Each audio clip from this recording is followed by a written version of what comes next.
So the first thing I'd like to do is thank the sponsors of the meeting. Sorry, I'm having problems doing this. Right, there we go. So those are our sponsors. They're listed there. I won't read their names, but they've been very helpful in putting this program together. I'd also like to thank our speakers for sharing both their expertise and their time with us. And finally, I'd like to thank you for expressing an interest in the important topic of science communication and attending this event. I've been asked to tell you a little bit about the Royal Society of Biology Council and its role. So there are several members of council who are elected at the AGM, the honorary officers, president, secretary and treasurer. There are then 4 members who are elected by our member organisations. These are by and large, but not exclusively, learned societies. 4 members, including myself, were elected by the membership as a whole, and then 4 others who are elected by council to ensure we have the right level of diversity and skills on council. And council works through its 2 main committees, the Membership and Professional Affairs Committee and the Education and Science Policy Committee. Now, council is not only responsible for managing the affairs of the society as a whole, but it's also the trustees who are responsible for ensuring that we meet our charitable objectives. And one of these is being the voice of biology. And we do this in several ways. So our Policy and Public Affairs team, which is led by Laura Bellingham, are responsible for communicating particularly to the government and other opinion formers with important information on behalf of biology. They often work with the Royal Society of Chemistry and the Institute of Physics in doing this. And obviously over the last few weeks, they've had a big particular focus on the biological implications of COP26 and on the funding of science. They also do a number of other things. They produce newsletters. So every week they produce the Science Policy newsletter, which rounds up the policy headlines and stories. More recently, they have been producing the COVID-19 bulletin about the bioscience behind the outbreak and the response to the outbreak. And all of these newsletters are available not only to the membership, but also to the public at large. And possibly the best known of our engagement activities is The Biologist, our membership magazine. Although this is available largely to members, some articles do appear online and are available for anybody to see. There is also a group known as the Outreach and Engagement Working Group, which are 19 of our member organisations working together. They were set up in 2011, and they ensure that the biosciences are represented at science festivals, and they function as the biological sciences section of the British Science Festival. But maybe one of the main ways in which our membership is engaged in in outreach and engagement is through our branches. And there are 16 branches in the UK and 2 overseas, one in Australasia, one in Hong Kong. And every member of the RSB in the UK certainly is a member of a branch. And these put on a number of events as the voice of biology. These can be visits or they can be talks. And in what I like to call our last normal year, which was 2018 to 19, there are 120 events put on of this nature. And the one on the left is the Scottish branch visiting the Greater Trossachs, and then a lecture or a slide from a lecture on the right on hedgehog ecology and conservation by Deborah Wright. So in a normal year, of course, these would all be face-to-face meetings. The last 18 months have meant that public engagement has to be done in a different way. And of course, most of these are by Zoom meetings. And this is a lecture by Alan McNally, Professor Alan McNally from Birmingham, about his career, basically. how he started out, how he went on, and then at the very end, why he was responsible, not the end of his career, but more recently, why he was responsible as one of the leaders of the Lighthouse project in Milton Keynes, the laboratory there, for doing COVID-19 testing. So they're very, very topical, very engaging, quite a lot of these talks. And you can also have not just talks, but you can also have discussion meetings. And I thought it might be of interest to this group that there's a meeting on the 2nd of December put on by the Northern Branch about career paths into science policy. And obviously, being an online meeting, it means anybody can attend as long as they can get online. Now, I think that the interesting thing to note from the last few months is the effect that having meetings by Zoom has had. So firstly, it's been noted that by and large, the audiences are larger. And this may be because there's no travel required. So people who may be reluctant to go out in an evening, for example, can sit in their living room, log on and go to the online talk. It's also been noted once or twice that audiences include more people who are not members of the Royal Society of Biology. And this is possibly because it removes some of the concerns about not knowing people when they're turning up to a face-to-face meeting. So we get quite a lot of non-members coming along, which is great in terms of spreading the word about biology. And finally, I think the range of speakers is increased. So you're no longer having to pay travel expenses. We can get people from across the UK to speak to us. We've had people from overseas speaking to us as well. For these reasons, I think one of the conclusions I've drawn is that online meetings are here to stay. And you need to be able to use Zoom effectively, probably more so than me, to be truthful. So that's really what we are doing as a society in terms of outreach and public engagement. So why is Nigel Brown talking to you? What's my personal experience of outreach? And am I qualified? And this is a question you should always ask of any speaker. Are they qualified to talk about what they're talking about? In this case, outreach and public engagement. Well, I think it's been fair to say I've been interested in public engagement from the start of my science career. In the 1980s, genetic modification was really coming to the public attention. And I ended up having a chat with a local clergyman when I worked in Bristol about GMOs. And he persuaded me to write a short article for the local Anglican Training College newsletter. And that, I think, was the first time that I'd actually written something that was for consumption by a group other than my scientific contemporaries. And that invitation led, that article led to an invitation to address a church organization group. And since then, I've given talks to a number of groups. I spoke about pesticides in the 1990s when, again, there was a lot of topicality about the damage that some pesticides were doing. And more recently, because of my interest in antimicrobial resistance, I've been speaking about antibiotic resistance to a variety of groups.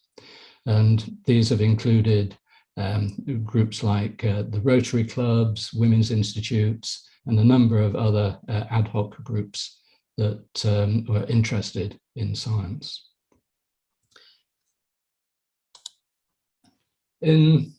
I moved to the Southwest in the early 2010s, and I found out that there was a little magazine that came through my door every month. And it was just put around the two local villages. It was a little bit like a parish magazine, but it wasn't produced by the church.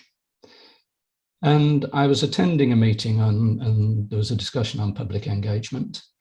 And I asked some of the experts there, were they aware of any magazine of this nature, parish magazine or something else, that ran a science column?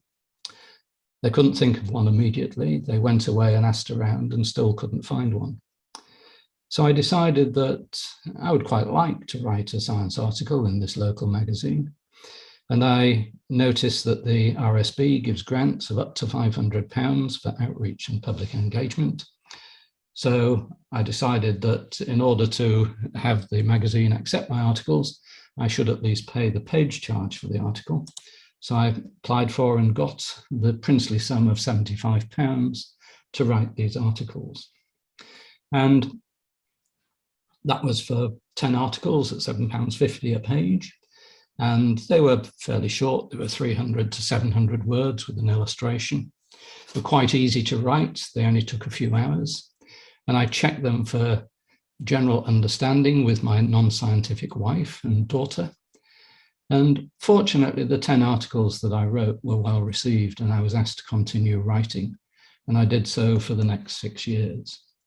And so some of the things that I've written about, I thought I might just share with you briefly. Correlation and causation is something that confuses a lot of people who don't have a scientific upbringing. And so I explained the difference between correlation and causation in my very short article, 315 words, using the example of the divorce rate in Maine, correlating with the per capita consumption of margarine in the US. And in each of these articles, I gave my email address and invited comment and questions. Rarely did I get many questions, but occasionally I did, and occasionally quite important ones, like the time I wrote on vaccines. And a lady contacted me to ask whether her infant child should be vaccinated because some of her relatives were against vaccination. And in cases like that, you have to be very careful, I think. You have to ensure that you're giving it as a personal viewpoint, and you have to state that you have no medical qualifications. Otherwise, you end up in some trouble if you're not careful. I didn't always write about things that I knew about. I sometimes wrote about things that people were concerned about.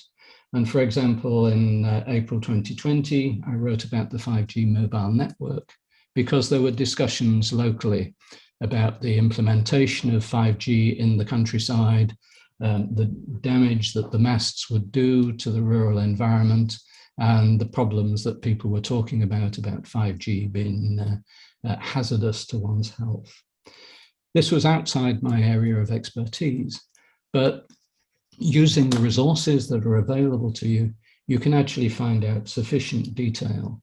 And in this case, it was using the literature and also a colleague who was an electrical engineer, just to make sure that I'd got my facts correct. And occasionally I used to get questions that people would want me to write about. And here's one that just a year ago, November 2020, people were interested in how near we were to having a coronavirus vaccine. And this was an area that I knew something about, so I described what the stage we were at in producing vaccines, how many were in trial, the ones that were likely to come forward. Of course, in November 2020, we were just on the edge of having vaccination start.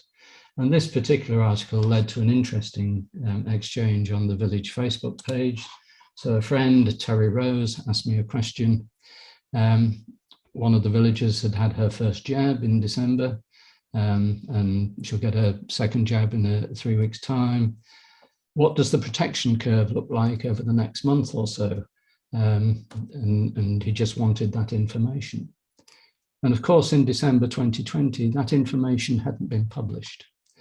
And so I wrote and said, replied and said, I don't think anyone's 100% sure, but basically this is what a response of a traditional killed vaccine would look like. Terry came back to me and said, thank you very much. But probably one of the most entertaining comments I've ever had on any of my articles was given by Alison Arthur, who said she wished she'd be able to say, I don't know, quite so well in her exams. And I've treasured that comment ever since. Now, the RSB not only funded these small grants for these articles, they also have funded other things that I've done. such as the question and answer sessions in the village pub, which I ran for a couple of years, where people could come along, ask me questions, hopefully about biology, but sometimes about other things.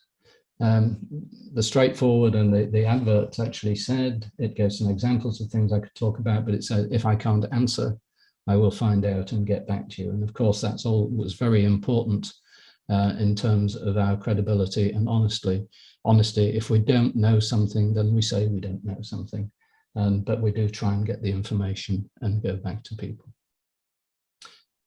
The funding for that was for tea, coffee and biscuits. And so again, another very cheap funding from the RSB for those 2 sessions in Biology Week 2019-2018. Some of the villagers, because they knew I wrote about science and did the session, said, those are for the adults. Can we do something for the children? I must admit I approached that with some trepidation about doing science with school-aged children, but we did put something on. And again, the RSB has a very useful source that was established by the RSB and the Biochemical Society called the Go for Science laboratories. And these are quite simple experiments. They're very well explained to the people who are demonstrating them, and they're entertaining for the children. And this just shows an event that we got in just before lockdown in Science Week, March 2020. And we had on the top right there, we had the local village beekeeper come and give a talk about keeping bees. And we had the children making bee bombs. Here we had a local member of the parish council and an accountant demonstrating the thixotropic nature of snail slime using corn flour and water. A local geologist demonstrating lung capacity, vital capacity before and after exercise, and there you can see them all jogging on the spot to exercise. And then here's a mother and her 2 kids making a little electrical clock work by sticking the electrodes in an orange. So these things are very, very simple.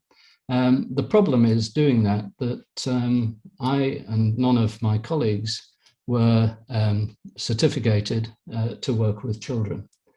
So we had to have a couple of rules. One, the children should be 6 or older, so that at least they were manageable. And secondly, that the parents had to be present at all times. And that went very well. I was asked to run it again, but obviously we haven't been able to do because of the putting events on face-to-face during the pandemic. I think it's worth saying, finally, that things can't always be planned perfectly. You remember I mentioned the article I wrote for the local theological college. It led to an invitation to speak to a church discussion group, and that was in Wilton, in Wiltshire near Salisbury. And so I agreed to turn up one evening to speak at this particular parish church. What I'd not realised at the time was how close Wilton is to Porton Down, about 10 miles. And quite a few of the people from Porton lived in Salisbury or Wilton. And so the audience for my talk had much more experience of GM than I anticipated. And let's just say the discussion was interesting and much better informed than I'd anticipated. And I think that taught me a lesson very early on, that you should always be well on top of your subject when you're talking to an audience. Fortunately, in those days, I actually taught GM and was reasonably on top of it. So the discussion was actually quite productive and quite enjoyable. Once your name is known as someone who is willing to talk, then you may be asked to do things at short notice. And I was, for a time, the president of the Microbiology Society. So I was asked by media to give talks on TV, radio, and so on. And my name got known. After I'd stopped being president, I was going up to London in 2017 on the March for Science. And as I was going up to London, my phone went, and it was Sky News asking me if I would appear to discuss carbapenem-resistant bacteria. That there'd just been some news about that. So I had a quick check on my phone about what the recent news was that had made Sky interested, and said yes, I'd pop into the studio. As I was going on a march, I was dressed as I am not normally dressed to appear on TV. I had my fleece and my t-shirt on. This, in fact, wasn't a disadvantage. I could talk about carbapenem-resistant superbugs, as they call them, but I could also apologize for my appearance, and in doing so, give a plug for the March for Science, which was a group of people marching through London, a large group of people, in fact, wanting government to take science seriously and listen to their experts. The only downside, really, was some of my colleagues had seen this particular news item, and I was ribbed mercilessly for days afterwards about my dress sense. Now, whatever your interest is in outreach and public engagement, let me assure you that you have the support of the Royal Society of Biology in bringing this to the attention of the public. And we have a number of grants and resources to help you do that. We have the outreach grants, which is what I'd applied for to do some of my work. We have free activity resources online. We have activity kits online. And you can also get in touch with the outreach group at RSB using that particular email, outreach@rsb.org.uk. If you have an interest in expressing science, then interestingly, because of the interest that's been generated by COVID-19, I think now is a great time to do it.